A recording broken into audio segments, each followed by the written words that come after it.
لگا کہ یہ قرآن اس زمانے میں نازل ہوا جب سائنس کا وجود نہیں تھا، اور اس پر نازل ہوا جس کو دنیا میں کسی نے سکھایا نہیں تھا۔ بعد میں پھر اس نے یہ سوچا شاید ہو سکتا ہے پروفیٹ محمد صلی اللہ علیہ وسلم سمندروں کا سفر بہت کرتے ہوں گے، ان کے سمندروں کے سفر میں شاید کبھی یہ جگہ آ گئی ہوگی، اس لیے انہوں نے اپنے من سے قرآن میں یہ لکھ دیا ہوگا۔ اس نے یہ نتیجہ نکالا، لیکن دوسرے ہی دن اسے پھر بڑا جھٹکا یہ لگا کہ جب سیرت مصطفیٰ پڑھا اس نے، اللہ اکبر، حضور کی 63 سالہ زندگی میں آپ نے ایک مرتبہ بھی سمندر کا سفر کیا ہی نہیں۔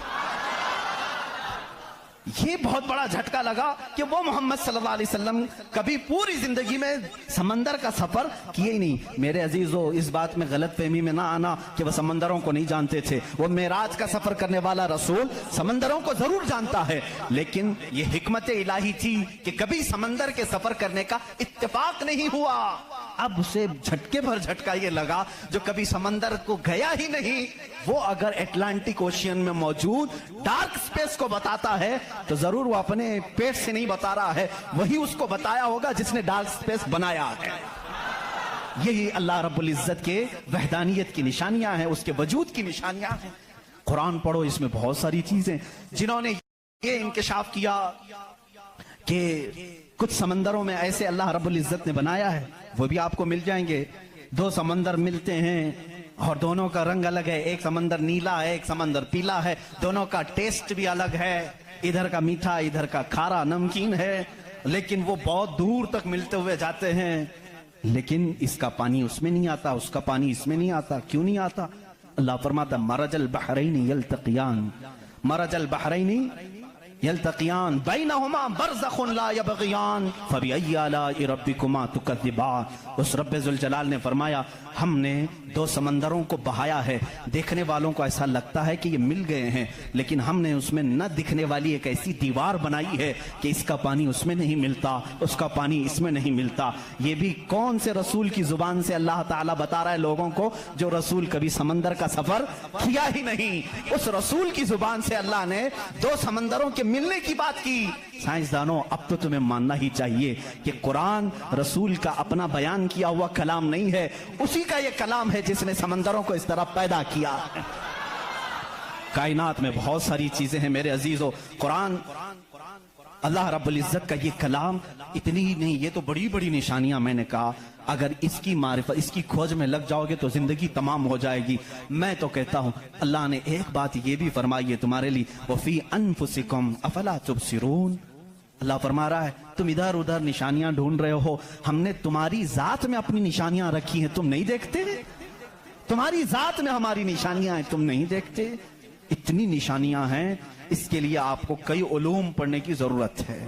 ظاہر سی بات ہے انسان کے ایک ایک پارٹ پر جو ریسرچ کرتا ہے وہ اپنے وقت کا ایک بڑا ڈاکٹر بنتا ہے۔ خالی صرف دل پر جس نے ریسرچ کیا وہ کارڈیالوجی ہے، جو صرف کڈنی پر ریسرچ کیا وہ نیفرولوجی ہے، اور جو صرف رگوں کو دیکھا ہے وہ نیورولوجی ہے۔ پارٹ پارٹ پر انہوں نے پوری زندگیاں ختم کی، پورے انسان کو پڑھا کس نے؟ آج کون پڑھا ہے؟ اسی لیے امام اعظم ابو حنیفہ رحمۃ اللہ علیہ نے فرمایا من عرف نفسہ فقد عرف ربہ، جس نے صرف اپنی ذات کو پہچان لیا وہ اپنے رب کو پہچان لے گا۔ تمہارے جسم میں جس طرح کی چیزیں اللہ نے بنائی، ڈاکٹر سے جا کر کے پوچھو کہ ہمارے جسم کے اندر کا جو نظام ہے، ایک بار جو نس کٹ گئی 1000 ڈاکٹر مل کر کے وہ نس نہیں قائم کر پاتے۔ یہ رگوں کا سلسلہ ایسا ہے، اور فرمایا گیا بلکہ تحقیقات بتاتی ہیں ہمارے جسم کے اندر موجود یہ نسوں کو، رگوں کو نکال کر کے اگر بچھا دیا جائے کئی 1000 کلومیٹر لمبی ہو جائیں گی، کئی 1000 کلومیٹر لمبی ہو جائیں گی۔ یہ نسوں کا اتنا لمبا سفر ہو جائے گا، اتنا سارا مواد اللہ نے تمہارے جسم میں رکھا۔ اور رب تعالیٰ یہ فرماتا ہے، مفاہیم آیات میں بیان کر رہا ہوں، کبھی آپ نے سوچا ہم نے زبان سے جو جو چیزیں کھائی، اللہ اکبر، میں ایک بڑے محقق کے حوالے سے کہتا ہوں، روٹی کو انہوں نے کہا تمہاری روٹی، تمہارے کھانے اللہ کی نشانیاں ہیں۔ میں نے پوچھا روٹی بھی نشانی ہے اللہ کی؟ کہا ہاں۔ تم ایک روٹی کو کہاں کہاں سے حاصل کرتے ہو؟ اناج کھیت سے لیا، فصل جب آئی اس کو کٹایا، پسایا، آٹا بنایا، پھر گھر میں لایا، گوندھنے کے لیے دیا، آٹا گوندھا گیا، روٹیاں بیلی گئیں، توے پر رکھی گئیں، بن گئی، کتنی منزلوں سے گزری، खेत से आई, पिसाई में गई, गुंदाई में गई, पकाई में गई, अब उसके बाद रेडी होकर तुम्हारे बर्तन में आई, इसके बाद तुमने क्या किया? अब तक सब तुम्हारा इख्तियार चल रहा है, तुम अपनी मर्जी से कर रहे हो। गेहूं का लाना है, जौ का लाना है, जवार का लाना है, किसका लाना है, तुम्हारी मर्जी। आटे से कितना गूंदना है, नरम गूंदना है, मोटा गूंदना है, तुम्हारी मर्जी। रोटी मोटी पकानी है, पतली पकानी है, तुम्हारी मर्जी। रोटी पक जाने के बाद 4 टुकड़े करने, 5 टुकड़े, 2 टुकड़े, तुम्हारी मर्जी, सब तुम्हारी मर्जी है। इसके बाद तुम चबा करके खा गए, उस रोटी को चबाकर खा गए, निगल गए। ये रोटी जब हलक से उतर गई, अब तुम्हारी मर्जी नहीं है। उस एक ही रोटी से गोश्त भी बनता है, उसी एक रोटी से खून भी बनता है, उसी एक रोटी से मनी भी बनती है, उसी एक रोटी से पीप भी बनता है, उसी एक रोटी से कफ और बलगम भी बनता है, उसी एक रोटी से सब चीजें बन जाने के बाद हमारे फुजलात भी निकलते हैं। मैं नहीं समझ पाया, ऐ मेरे अजीजों मुझे बताओ, एक रोटी लो, उसके एक टुकड़े से तुम गोश्त बना के दिखाओ, दूसरे टुकड़े से तुम खून बना के दिखाओ, तीसरे टुकड़े से तुम पीप बना के दिखाओ, चौथे टुकड़े से तुम बलगम बना के दिखाओ, नहीं कर सकोगे। इसलिए कि सिर्फ गूंदने पकने तक तुम्हारी मर्जी चलती है, हलक से नीचे उतर जाने के बाद खुदा कदीर और जब्बार का निजाम चलता है। तुम्हारे रिस्क में उसकी निशानियां हैं। कौन है जो बनाता है हमारे जिस्म के अंदर इस रोटी से हमारे जिस्म का हिस्सा? पूछो, जाकर किसी से भी पूछो, ये हमारा जिस्म मोटा ताजा गोश्त कैसे बन गया? ये खाने अच्छे खाओगे, इससे बन गया। हमने कहा हम खाने काजू बादाम भी खा रहे हैं तो भी गोश्त बन रहा है, रोटी खा रहे हैं तो भी गोश्त बन रहा है, चावल खा रहे हैं तो भी गोश्त बन रहा है। और खून ऐसा लिक्विड है कि बाजार में मिलता नहीं, किसी इंसान का ही लेना पड़ता है। इसको कौन बनाया है? कहा इसको भी रोटी से ही बनाया है, काजू बादाम से ही बनाया है, फलों से ही बनाया है। हम पूरी दुनिया की ग़िज़ाएं लाकर चक्की में पीस करके भी खून का एक कतरा नहीं पैदा कर सके, लेकिन वो रब्बे ज़ुल जलाल हमारे लुक़मे के नीचे जाते ही निजाम को शुरू फरमा दिया है। कैसा वो निजाम है, कैसा वो निजाम है ऐ मेरे अजीजों। इसीलिए मेरा मौला फरमाता है फी अनफुसिकुम अफला तुबसिरून, तुम्हारी जात में मेरी निशानियां हैं, क्यों तुम नहीं देखते, क्यों तुम नहीं देखते? आपको अगर मैं जातियात, नफ्सियात, तबईयात, ये जो उलूम है इस पर गुफ्तगू करूं तो एक बड़ा अलग टॉपिक हो जाएगा। अल्लाह ताला ने इस निजाम को कैसे बैलेंस रखा है जानते हैं आप? कभी आपको मालूम है हमारे कानों में एक अलाइनमेंट होता है, जैसे व्हील अलाइनमेंट करते हैं, हमारे दोनों कानों के बीच में एक कतरा छोटा सा अल्लाह ने रखा, ये बैलेंस को बरकरार रखता है। जो सनकी होते हैं, जिनको कहते हैं पागल हो गया, झोले खाता रहता है, ये कौन लोग हैं जानते हैं आप? जिनको कभी कभार फीड्स आ जाती है, चलते चलते आड़े टेढ़े हो जाते हैं, ये कौन है? जिनका सिर्फ वो कानों के बीच का एक कतरा भी हिल गया, तुम्हारा बैलेंस नहीं बिगड़ जाएगा। तुम खड़े कैसे होते हो? 2 पैरों पर सीधे खड़े रहते हो, जब तक चाहो खड़े रहो, चलना चाहो तो सीधे चलते हो। अगर वो बैलेंस चूक गया, जैसे कार व्हील अलाइनमेंट छूटने से इधर उधर जाने लगेगी, तुम्हारे पैर लड़खड़ाने शुरू हो जाएंगे। इस एक हल्के कतरे से अल्लाह ने तुम्हारे पूरे वजूद को रखा है। तुम्हें टेढ़ा करने के लिए सिर्फ उस कतरे को जुम्बिश देने की जरूरत है, सिर्फ जुम्बिश देने की जरूरत है। मैंने साइंस की एक तहकीक पढ़ी, अल्लाह अकबर, हैरत होती है। उन्होंने ये तहकीक करके बताया, ये जो तुम्हारी पलकें झपकती हैं, खुलती भी हैं, झपकती भी हैं, जानते हैं आप ये कितनी हल्की हैं और किसी को एहसास भी नहीं होता कब झपकी कब खुली, किसी को एहसास नहीं होता। कहा इसके अंदर कौन सी ताकत है? क्या रबर है, मैग्नेट है, कैसे ये कैसे होती है? इसको एक साइंसदान ने कहा कि अगर किसी की पलक झपकना छूट जाए, नहीं झपक सकती, तो उसको बिल्डोजर से खींच के भी बंद नहीं कर सकोगे, इतनी ताकत लगा करके भी उसे बंद नहीं कर सकोगे, ऐसा फ्लेक्सिबल है, ऐसा रबर है। और अगर बंद हो गई तो खोल भी नहीं सकोगे, पूरी ताकत लगा के टूट के फट जाएगा ये पलक, खुलेगी नहीं, नहीं खुलेगी। झपक गई तो वही रह गई, खुली तो बंद नहीं होगी। पूरी दूसरी कोई भी अल्टरनेट ताकत से अगर तुम चाहो इसको बंद करना या खोलना, नहीं कर सकोगे।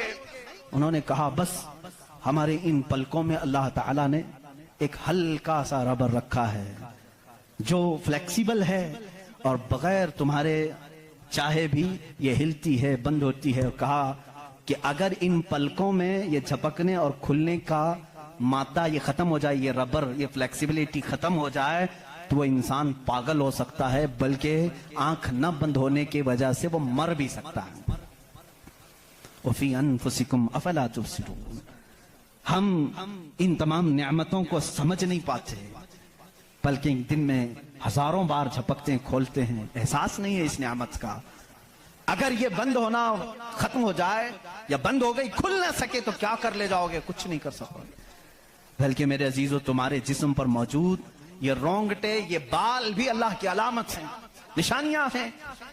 जानते हो, बाल सब एक ही तरह के हैं, लेकिन अभी 2 ही दिन कबल मैं पढ़ रहा था, जहन क्या है जाता नहीं इन चीजों की तरफ, क्योंकि मामूल पे चल रहे होते हैं। एक साहब ने मुझसे सवाल किया कि हजरत, बाल जो है हमारी आंखों पे भी हैं, पलकों में, और ऊपर भवों पे, आईब्रो भी हैं, और बाल सर पे भी हैं और दीगर जगहों पर हैं। सर के बाल और दीगर जगहों के बाल बढ़ते हैं, ये बाल बढ़ते क्यों नहीं? बाल सेम है, बाल सेम है, ये बढ़ते नहीं, और ये बढ़ते ही रहते हैं, इनको जितना काटो बढ़ते ही रहते हैं। ऐसा क्या है? अल्लाह अकबर। उस दिन मुझे हैरत हुई, मैंने कभी इस चीज पर तवज्जो नहीं की, कभी नहीं सोचा। हो सकता है आपका जहन न गया हो। पढ़ने पर एक मुहक्किक ने यह भी लिखा है, देखने में ये सारे बाल एक तरह से हैं, इन बालों में सारी चीजें एक ही तरह की हैं। देखने में ये काले हैं तो वो भी काले हैं, कुव्वत भी इनकी सेम है, लेकिन अल्लाह रब्बुल इज्जत ने उन बालों में बढ़ने का खून रखा है, इन बालों में बढ़ने वाला खून आता तक नहीं है, आता तक नहीं।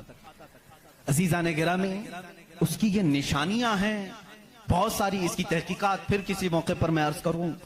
और पेट के अंदर मौजूद चीजें जो अपना निजाम खुद ब खुद चला रही हैं, नहीं चला सकोगे, नहीं चला सकोगे।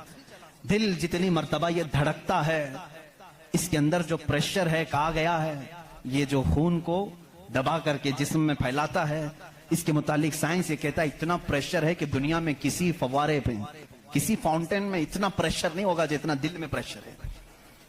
और ये इतनी तेजी से एक बार पंप करता है कि खून पूरे जिस्म में नाखून तक आ जाता है। एक बार के पंप पर, एक बार इस तरह दिल ने दबाया खून को बार, तो खून नाखून तक पहुंचता है, इतना प्रेशर उसके अंदर है। अमेरिका की एक लेबोरेटरी में एक पाकिस्तानी आलिम दीन गए थे, कार्डियोलॉजी थे वो डॉक्टर, वो एक आलिम को लेकर के गए, और कार्डियोलॉजी नहीं, रेडियोलॉजी भी गालिबन कुछ है, जिसमें आवाजें सुनने का आला होता है, एक मशीन होती है जिस्म के अंदर हरकत करने वाली हर आवाज को उसमें सुना जा सकता है। पलक आप झपकते हैं, आप सांस लेते हैं, तो इसकी आवाज कैसी होती है? तो उन्होंने कहा आज चलिए लेबोरेटरी में मैं आपको बताता हूं कि दिल की आवाज, हम तो यहां हाथ रखते हैं तो धक धक धक की आवाज आती है। तो उन्होंने कहा हम आपको इससे सुनाते हैं।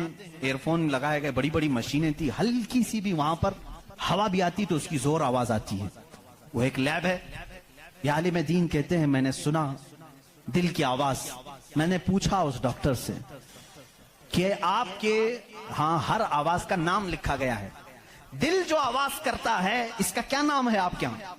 कहते हैं दिल जो है लप लप लप लप ये आवाज करता है, साइंस में ये लिखा गया है।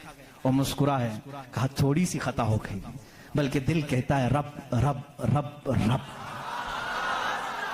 हर इंसान का दिल जो धड़कने की आवाज आती है मशीनों से उन्होंने खुद सुना। हाँ हो सकता है कुछ तोतले लोग होते हैं रा को ला कह जाते हैं, हो सकता है तुम्हें लप लप लप सुनाई दिया हो, मगर मेरा ईमान ये कहता है हर दिल रब रब रब ही कहता है।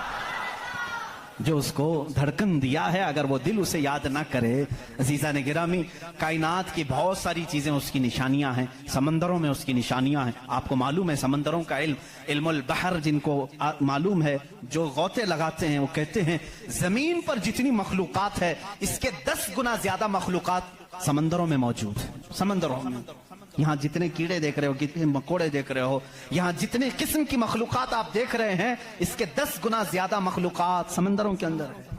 कौन है जो उनके रिस्क का इंतजाम करता है? कौन है इनकी परवरिश पर? समंदरों का इल्म अलग है। कहते हैं हम अंदर जाते हैं तो उसके अंदर इतनी चीजें कि हर बार नई चीजें दिखती हैं।